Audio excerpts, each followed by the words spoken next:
You can spend your entire life choosing the hard right over the easy wrong, doing the right things, being a person of character, treating people the right way.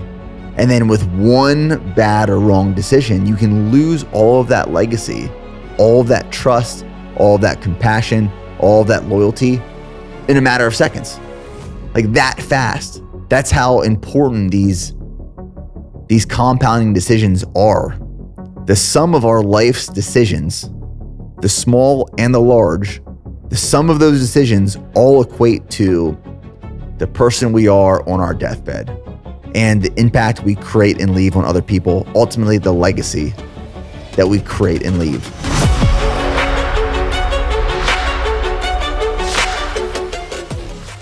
Hello, everyone, and welcome back to another episode of the podcast. Some changes in my life. I am now officially a dad of two. So my daughter, Charlie, she was born a little over 2 years ago.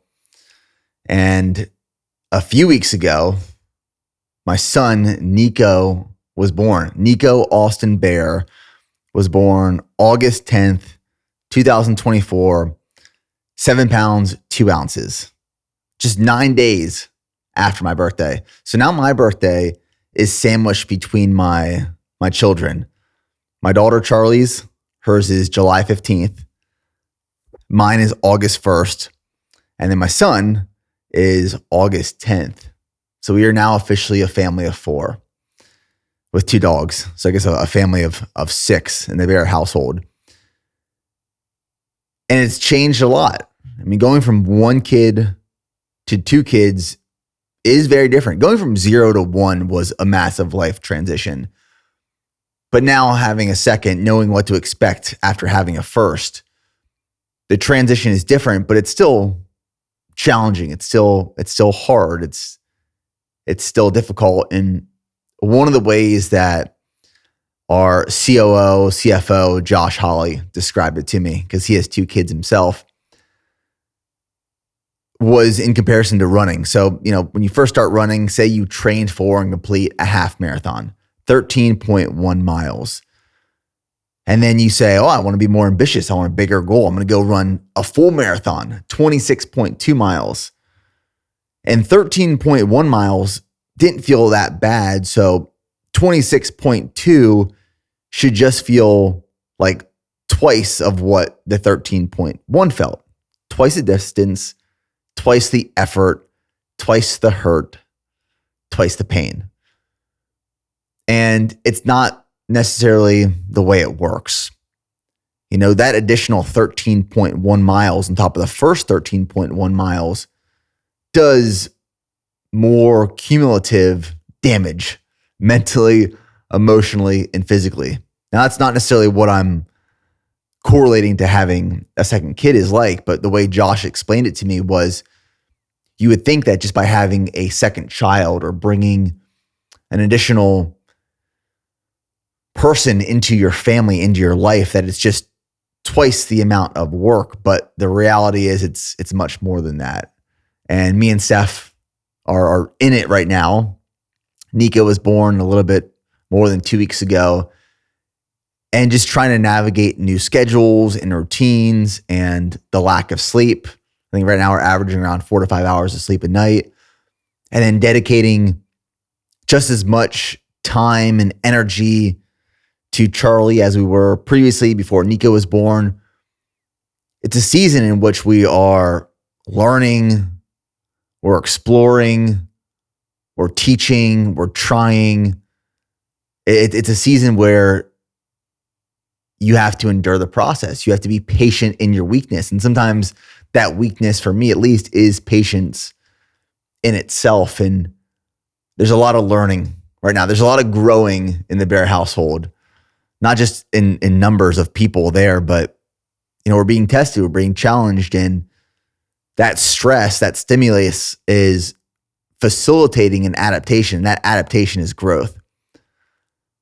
I will be honest in saying that of all the things I've done in my life, joining the military, going to Ranger School, running ultra marathons, building a business, working on my fitness, staying disciplined with my health, Of all the things I've done, being a parent is the hardest, but it's the most rewarding. It's the most fulfilling. My daughter now being 2 years old and her personality just exploding and thriving.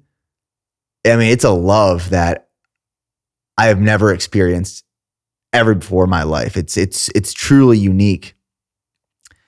And this past weekend, we were sitting in the living room. It was Sunday morning, and it was right after watching church. So we didn't go to church because Niko's, 2 weeks old, and we're still just not venturing out too much and taking a 2-year-old and a 2-week-old to church. Just, it felt like a much bigger challenge than we needed in our life right now. So we watched church online, and after church was over, we were watching country music videos. And the Cody Johnson music video for, is it Dirt Cheap? I believe it's Dirt Cheap came on. And in this music video, it's this old gentleman who owns this big property. And these businessmen come to his property and they try to buy his land from him. And they offer him an insane amount of money. And they tell him it's more money than he would have ever experienced or had in his life if he didn't have this opportunity on his doorstep in this moment. And he said, no money can buy this property because of the memories that I have on this land. And it's showing these images and these video clips from years prior where his daughter is really young on the property, on the farm, running through the fields. And he doesn't want to sell the land because he doesn't want to lose these memories. Like, there's no money that can buy these memories or take that away, because that time was and is so valuable. And as I was watching this music video and listening to the song and then looking at my daughter, who was looking at me as my wife was next to her holding Niko, I started crying. And I'm not a very emotional guy. I don't say that with a great amount of pride. It just is what it is. Like, I don't cry often. And my wife, Steph, she's only seen me cry a handful of times. On our wedding day was one, as she was walking down the aisle. When my mom passed away from cancer was the second. And a third, there were probably only 3 times. The third time was when we were in Nashville, and I made the decision to come back as the CEO of BPN, move my family and a small creative team from Nashville back to Texas after realizing I made a big mistake from leaving the business in Texas in the first place. And the guilt I felt around leaving the team and the business and moving to Nashville made me very emotional. I was crying one of those nights, cried myself to sleep. But we're watching this music video and I could feel the lump in my throat. And I could feel my eyes start to swell up as I'm just thinking about the memories I'm creating with my daughter and how I want my children to view me and love me and remember the time that I spent with them, the quality time, the real time with them. And then I started walking to the kitchen I was like, I need some space. I need to step away for a little bit, let this clear out. Maybe go grab a little snack or something. And Steph turned around and looked at me. She's like, what's wrong? What's going on? She thought I was like choking. And then it just all came out. I started tears flowing down my face.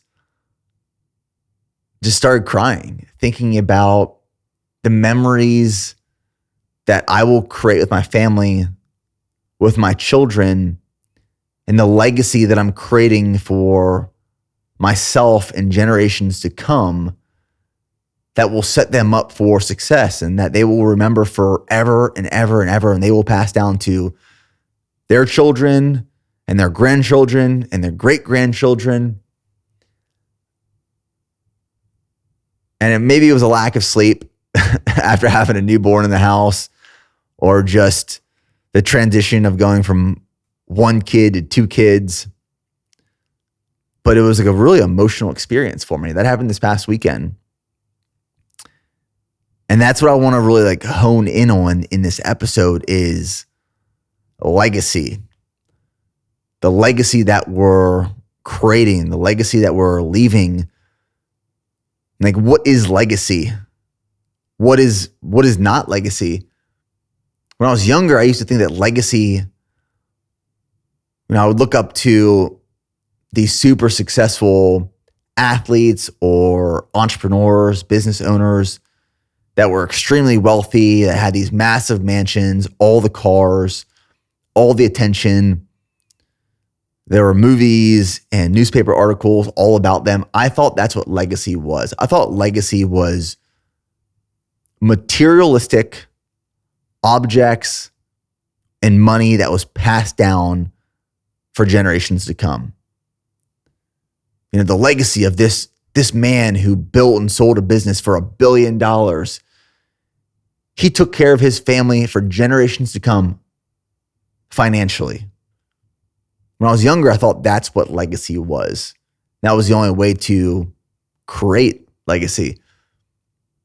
And that was a very naive and ignorant way to look at what legacy can and should be. And now realizing that legacy is not financial. It is not materialistic. It's not a thing. It's not something you can hold or even physically share or pass down. But legacy is its impact, its change, its influence, and the ability to inspire others to choose the hard right over the easy wrong. Legacy is character.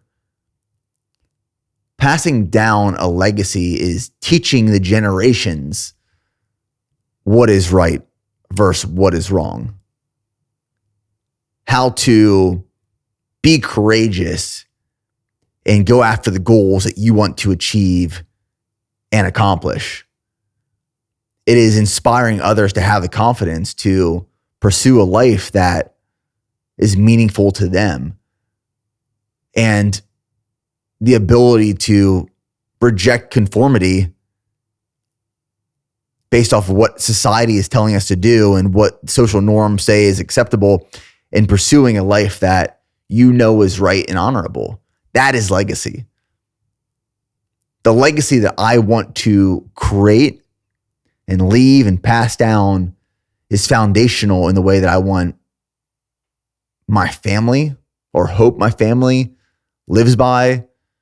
The people that watch and consume my content, it is foundational in their life, the way they show up as a spouse or a parent or a leader or a manager or whatever it is they do in their work, their professional and personal life. Legacy is that impact. It's that change. It is that character building trait. And legacy is built in drops, but it's lost in buckets. And I've used this quote before in regards to like building a brand. I'm talking about building a business, building a brand, and building a community and a strong culture around that brand.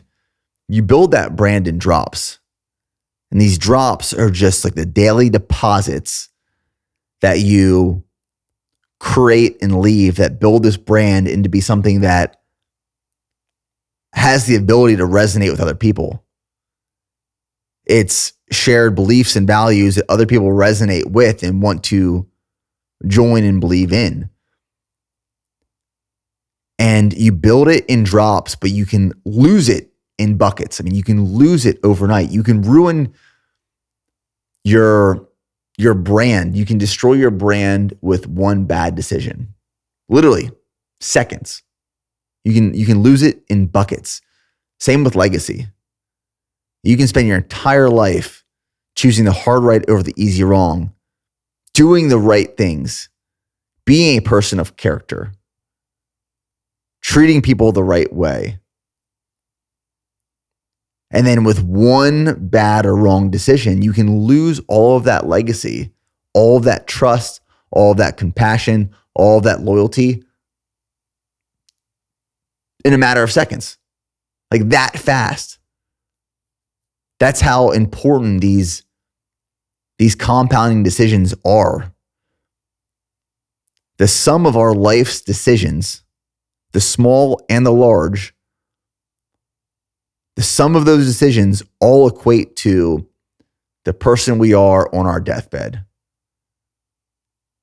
and the impact we create and leave on other people, ultimately the legacy that we create and leave. Makes me think of this one movie. So right now, I'm working on my book. It's called Go On More, and it's set to be published June of 2025. I've been working on this book for about 18 months now. It's been a process. It's 10 chapters. One of those chapters is on legacy. And I actually just finished my final manuscript and turned it in yesterday. So we finished the manuscript a few weeks ago, and then it got sent to an editor. That editor pushed back the book to me to make changes. There were 5,500 recommended changes. Now, some of these were grammatical, changing the spelling of certain words, adding commas, just cleaning up the sentences because I was just typing away and typing in the way that I speak. But some of these edits were also recommendations to make the stories flow better, make the chapters flow better, just bring the whole thing together. But I addressed all those 5,500 recommended changes and edits. Took me a few weeks, and then yesterday I turned it back in, final manuscript to the editor. It'll go through one last round of proofreading, and then it's locked in. And then we'll be ready to publish, because I have a publishing deal for this book, June of 2025. And in the book, I share this story about this movie. So the movie is called The Butterfly Effect with Ashton Kutcher. You might be familiar. But in The Butterfly Effect, Ashton Kutcher plays this character named Evan. And Evan has this disorder where he gets seizures. And in these seizures that he has, he can go back in time and change the past, which then changes the future. So he's found a way to time travel to manipulate his life to achieve the things that he wants to achieve, the outcomes that he would have hoped for that he didn't end up having.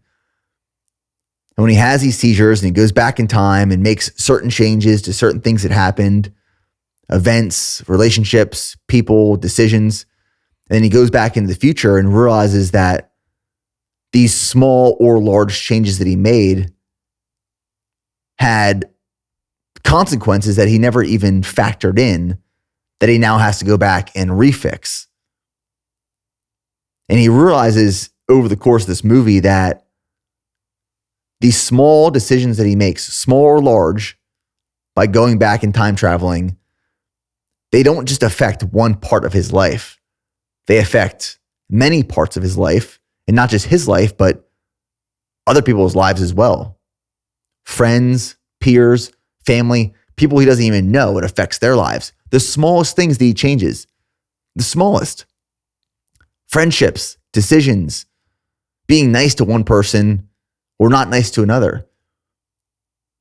And in this movie, you realize that where we end up in life is literally the sum of these small, large, even micro decisions that we're making on a daily basis.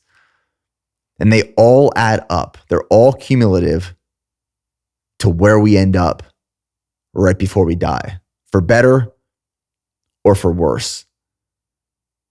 So we can't talk about legacy without thinking of or talking about how important decision-making it is. Where we spend our time, the decisions we make, the intention we put behind those decisions, the way we weigh the pros and cons, the wins and losses, the consequences, the benefits, all of those decisions add up to create legacy. So these decisions we make on a daily basis, as small as they may seem or feel, could actually have pretty big impact today, tomorrow, years to come, decades down the road. Sometimes we don't know until it actually happens. Something I've been saying for years now is that if it matters to you, you will make time. And now, having a second child, having a newborn in the house again, this saying means a whole lot right now. It is resurfaced for me. If it matters to you, you will make time. And a lot of the content I've been promoting around this or using as an example is around fitness, training, health. Like if your diet matters to you, you will make time for it. If fitness and staying in shape matters to you, you will make time for it. If spending time with your family matters to you, you will make time for it. If your work matters to you, you will make time for it. It can be applied to all these different things. The question we have to ask ourselves is what actually matters to us? Everything can't matter. If everything matters, nothing matters. And we don't have time. We don't have enough time for everything to matter. So as life responsibilities get crazier and they increase, like right now, my life responsibilities have just increased over the last 2 weeks because there's a newborn in the house. There's new ways I have to support my wife. There's new ways I have to support my daughter, Charlie. There's new ways that I have to support this new baby in the house. What matters to me? Like, where am I spending my time? And if it matters to me, I will make time for it. So when life gets crazy and there's a transition and you get thrown into this new season or this new chapter and your responsibilities increase, the demand for your time increases, your obligations are more demanding, you have to take audit and accountability of what actually matters. And this is what I do personally. Niko was born, which disrupted our life in the best way possible. But it's up to us to really be intentional of where we spend our time and energy. So it's literally making a list. All right, what actually matters to me? Well, my family matters and spending time with my family, spending time with my wife, my daughter, and now my son. My work matters to me, building BPN, showing up for and as the leader in this business at the capacity that I want and need to be. And my health and fitness matters to me. Those three things matter to me. So I'm going to make time for those three things. Now, there are certain things that I would like to make time for, but they're not going to fit into those three things. So they actually don't matter to me anymore. I love going downtown Austin and running Town Lake Loop on a Saturday morning.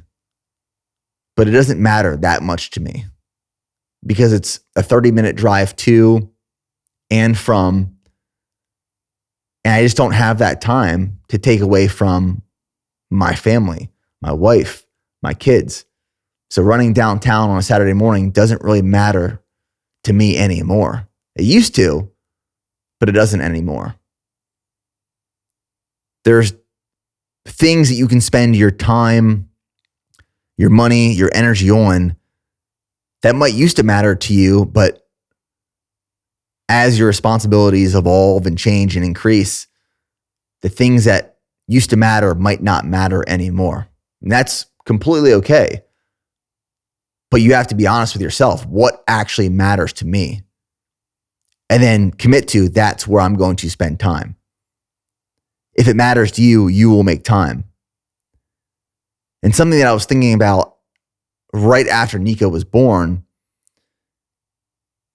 is that you have to make the time instead of trying to find the time. I can't reinforce that enough. That might just sound like words, but let me break down and explain it. If it matters to you, you will make the time. But there's a difference between making time and finding time.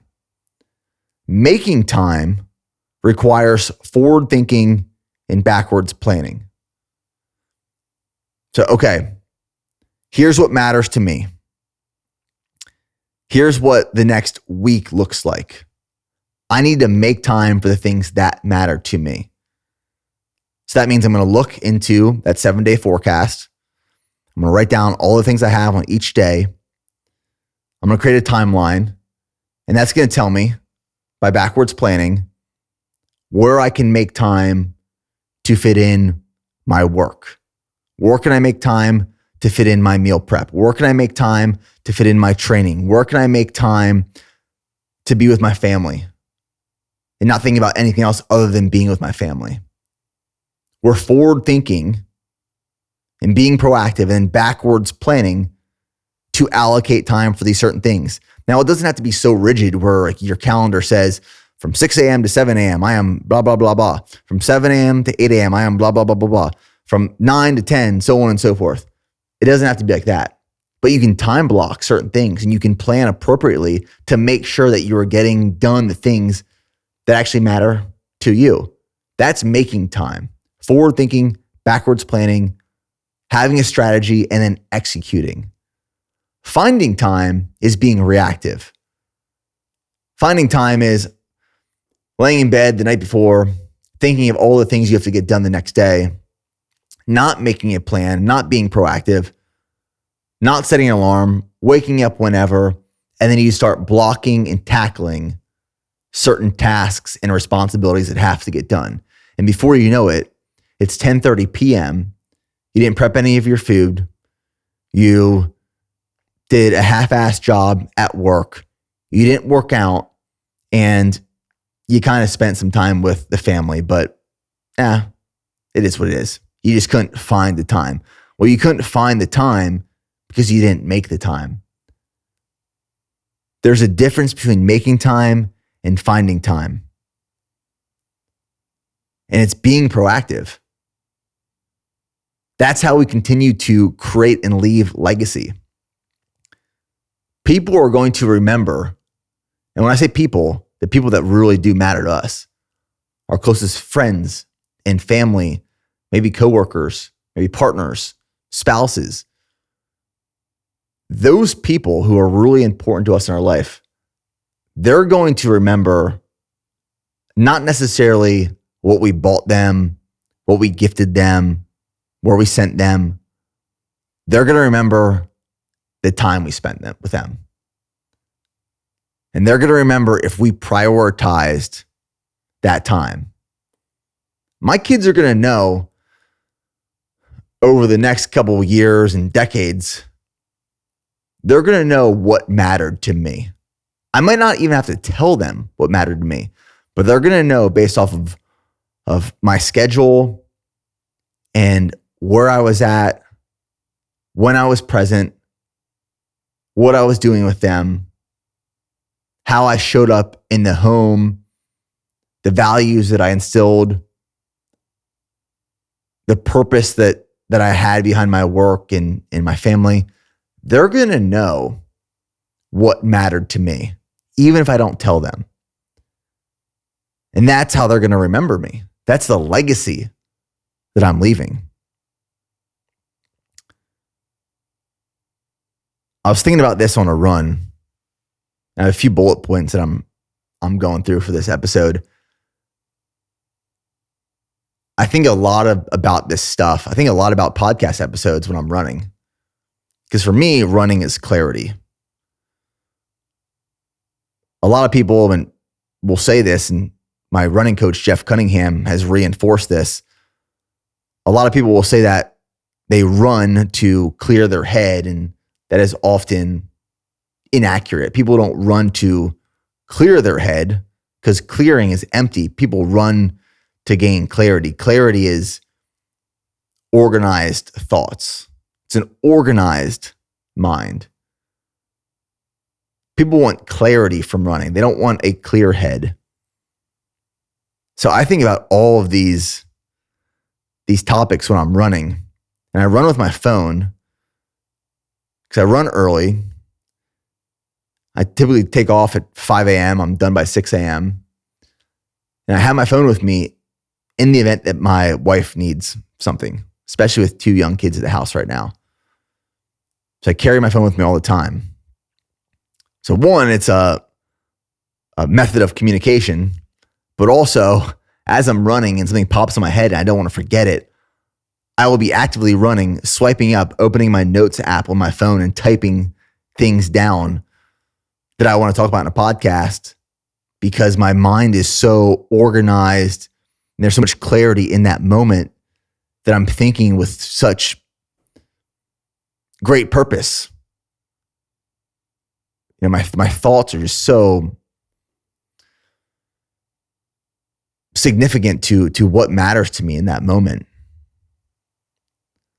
Half the time when I get home from the run, I open up my notes app and you can't read anything because I was trying to type as I was running. And, you know, it's end of August right now in Central Texas.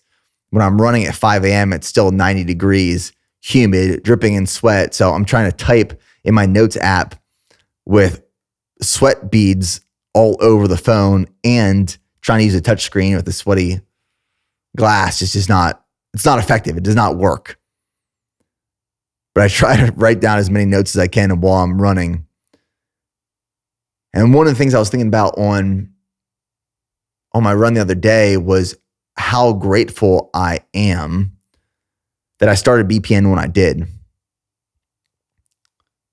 You know, bringing a new child home, it just completely changes your perspective on life and how meaningful life is and how short life is, how great life is, how hard life can be. And you know, that first week, that first couple of days, you bring in a newborn home, you're trying to just navigate sleep and structure and routine, and you're losing your mind because you're not sleeping and there's crying all the time and there's just a lot going on. So when I go on my morning run, because that morning run still matters to me because I need that morning run and I will run no matter what time I have to, whether it's 1:30 a.m., 2:30, 4, whatever it is, I'll find some gaps in time when everyone's asleep. And I was thinking how grateful I am that I started BPN when I did. Started BPN in 2012. I was 22 years old. Little responsibility in life. It was between my junior and senior year of college. It was right before joining the military. I had no money to my name, little responsibility, not many obligations, very little to lose, but a lot to gain. And I went all in on this dream, this passion of mine to start this business with this mission, hoping that it would turn into something great at some point. And I had all the time in the world to work on it and build it. I didn't know it at the time. I didn't know how valuable time was back then before having kids. And I took a lot of it for granted. I think a lot of younger people do. But when I started BPN, like I said, my responsibilities were very limited. And I'm so glad that I started it then because I could spend, if I wanted or needed to, every waking moment to building the business. I could truly lay the foundation of building a legacy that I would be proud of. And it wasn't taking away from the time of my family or my kids and my wife or my job necessarily at the time. I'm very grateful for the fact that I did that back then. And I realized that some people who are listening to this podcast might have that opportunity right now. You might be at a point in your life where you have limited responsibility. You don't have a family yet. You don't have kids. You're young. You have very little money. You have very little to lose, but a lot to gain. This is the perfect time for you to get started. Start building something. But also on the flip side of that, you might be listening to this thinking, well, I have a full-time job that I need to work because I need to support my wife for my husband and my family, our kids. I have all of these responsibilities and I don't have a lot to lose. I can't afford to lose anything. And I would still encourage that person, maybe that's you listening, the perfect time to start is right now. The perfect time to start doing whatever it is that you want to do, whatever it is you're curious about. Are you curious about getting healthier and maybe running a marathon or making better food choices and decisions in your household for your family, for yourself? Is it a business you want to start? It is a passion you want to pursue? Is it a job promotion that you want to achieve at some point, but you're not willing to make time for it because it doesn't actually matter enough to you right now? So you're going to try to find time to fit those things in later. Well, that's not going to work. Already talked about that. You have to make time instead of trying to find time. And if it truly does matter to you, you will make time. You will eliminate other things that you're doing that truly don't matter. There are so many people I talk to that say, oh man, like I want to get in shape or I want to start this business, but I just don't have the time. Well, let me see your calendar. Where are you spending your time? Oh, it looks like Saturday's pretty free. Oh no, I don't got Saturday. Saturday is it's fantasy football day in college football games. I gotta watch those for 8 hours. Well, if that's what matters to you, you're not willing to make time for the other things. And the reality is also that our responsibilities rarely decrease over time. So that's why right now is the perfect time to get started. Because life might seem crazy right now and chaotic and stressful, but I can guarantee you a year from now, it's probably going to be even crazier and more stressful, and you're going to have more responsibilities. Life will probably naturally just get more complicated and more difficult, potentially a lot more fulfilling with that stress and that complication and those challenges. But if there's something you want to do it now. I'm glad that I started BPN when I did. I'm very grateful that I did that. But the next best time to do it, if I didn't start it then, would be today. It'd be right now. It wouldn't be a year from now. It wouldn't be 2 years from now. It wouldn't be 3 years from now, because my kids then will be 2 and 4, 3 and 5. It's probably going to be more hectic then. That's why the perfect time to start doing what you want to do, create a legacy, lay the foundation is right now. Find out what truly matters to you. Make that list and then eliminate or minimize the other things. You know, a few years ago, I had Bedros Keuilian on the podcast for the first time. He's now been on the podcast twice. And he told me a story, which I also share in my book, Going More, that I'll always remember. And it was about purpose and direction and the importance of having purpose and direction in our life. And Bedros was telling this story about this dog that he had named Cookie. And they got this dog and they hired a trainer to train their dog. And the trainer told them with Cookie and the type of dog that it was, that this dog needs purpose and direction in its life. And Bedros goes, well, what happens if you don't provide this dog purpose and direction? And the trainer says, if you don't provide this dog purpose and direction, it will dig holes all over your yard. If this dog doesn't have clear purpose and direction, it's going to self-destruct and just dig holes everywhere.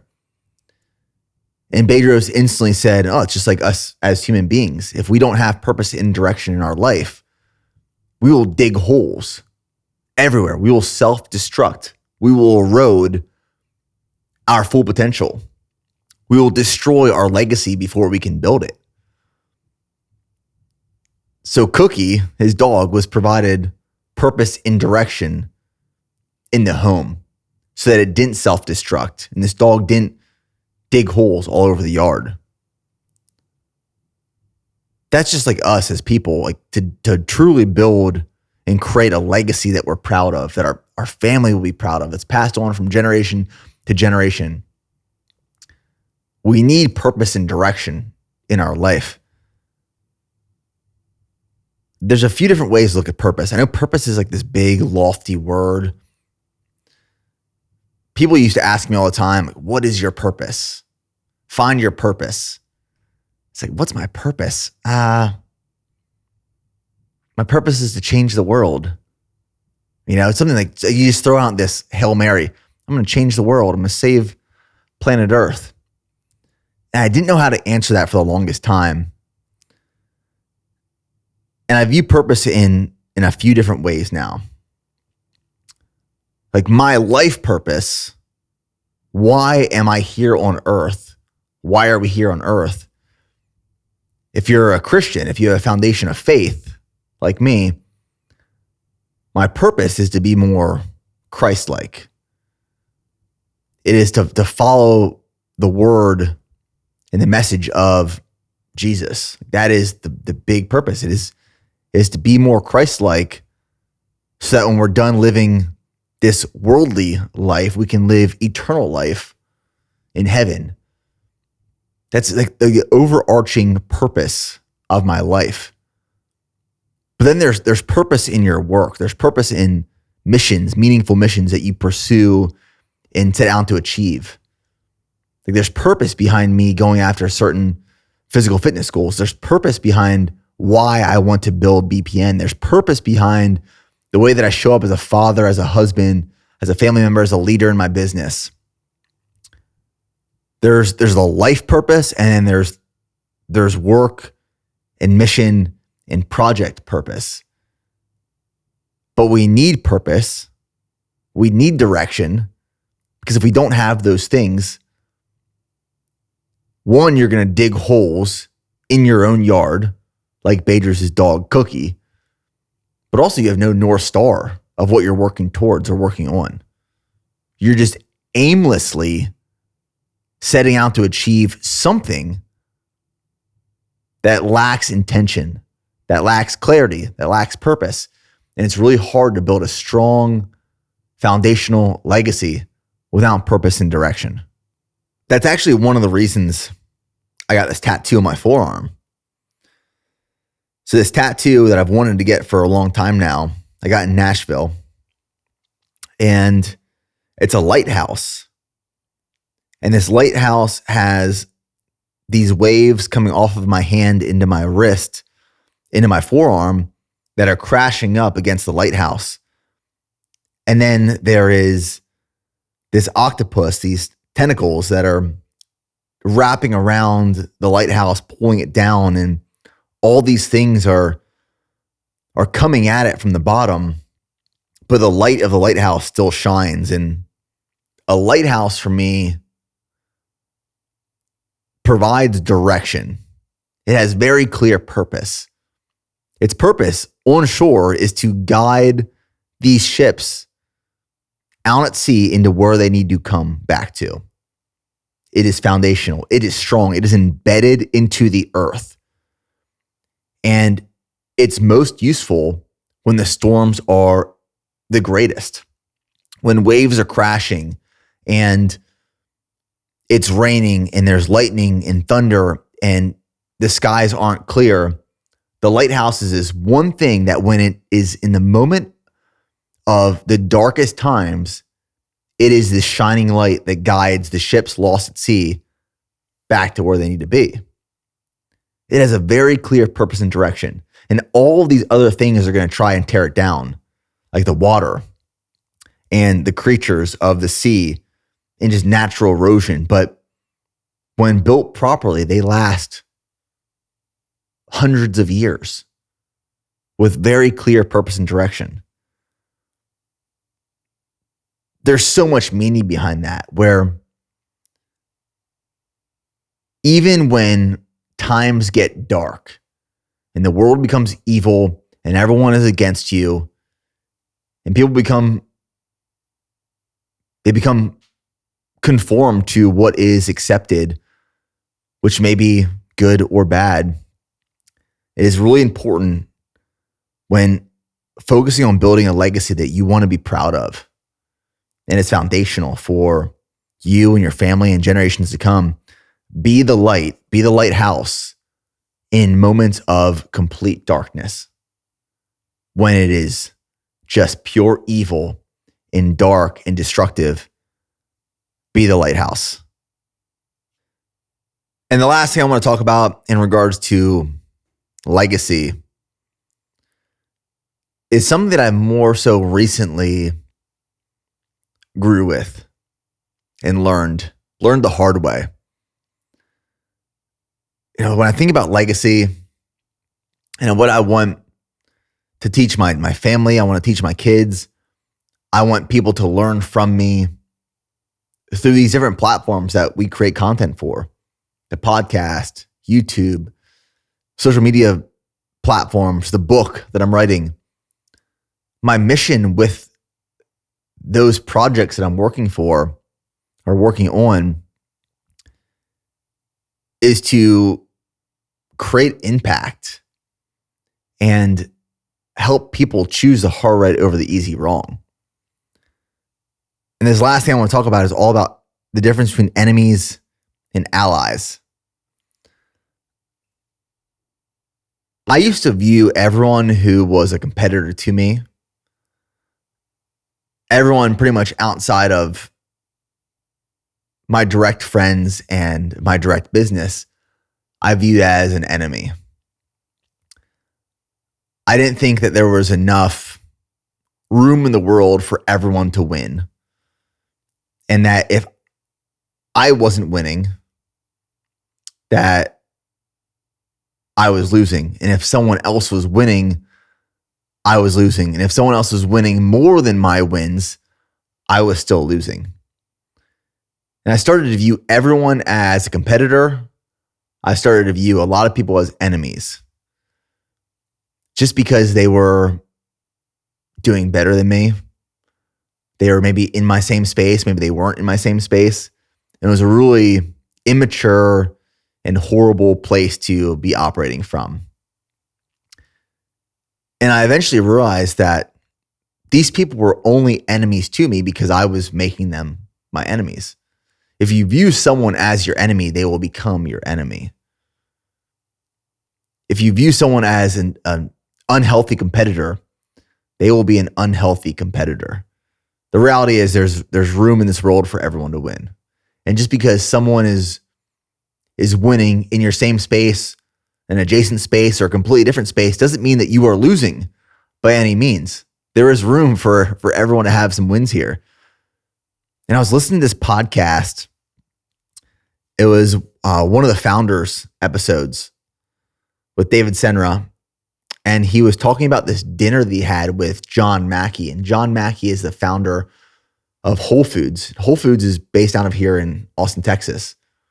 It's where they started, and their HQ is still here in Austin. And John Mackey talked about this story of creating secret allies.